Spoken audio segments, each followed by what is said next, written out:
If you use AI for online business work, the problem usually is not finding one more tool. The problem is keeping the whole workflow in one place. That is the reason I wanted to test Lorka AI. The pitch is simple.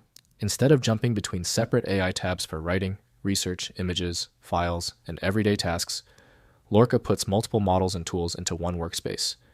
So in this video, I'm looking at it from a practical creator and small business angle. Not as a hype tool, but as a question. Could this actually replace a few separate subscriptions or browser tabs? The first thing I like is the structure. Lorka feels closer to a workspace than a single chat box. You can start with a regular prompt, but the point is that the surrounding tools are there for different jobs. That matters if your day is a mix of writing emails, comparing ideas, summarizing research, drafting content, or working with images.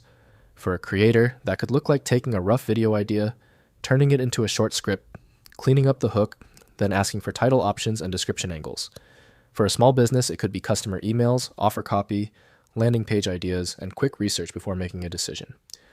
The advantage is not that Lorka magically does something no AI tool has ever done. The advantage is reducing context switching.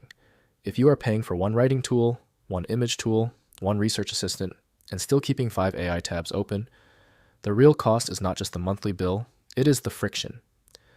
The model switching angle is where Lorka gets interesting. Different AI models are better at different tasks. One might be better for structured writing. Another might be better for brainstorming. Another might be better for reasoning through options. Having that choice inside one workspace makes the workflow feel less locked in. The main thing I would test before paying is whether the tools match your actual routine. If you only need a basic chatbot once in a while, this might be more workspace than you need.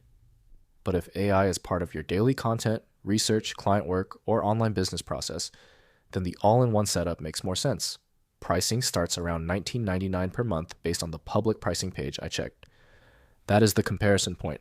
Do not compare it against one free chatbot tab. Compare it against the paid tools or extra subscriptions you are already using, and how often you lose time moving between them. My take, Lorka is worth testing if you want a cleaner AI workspace for repeated creator or business tasks. The strongest use case is not one perfect prompt. It is the whole chain. Idea, research, copy, content, and follow-up work in one place. If you want to try it, I will put the link in the description. And if you are comparing AI tools for your online business, focus less on the flashiest feature and more on whether the tool actually saves steps in your weekly workflow.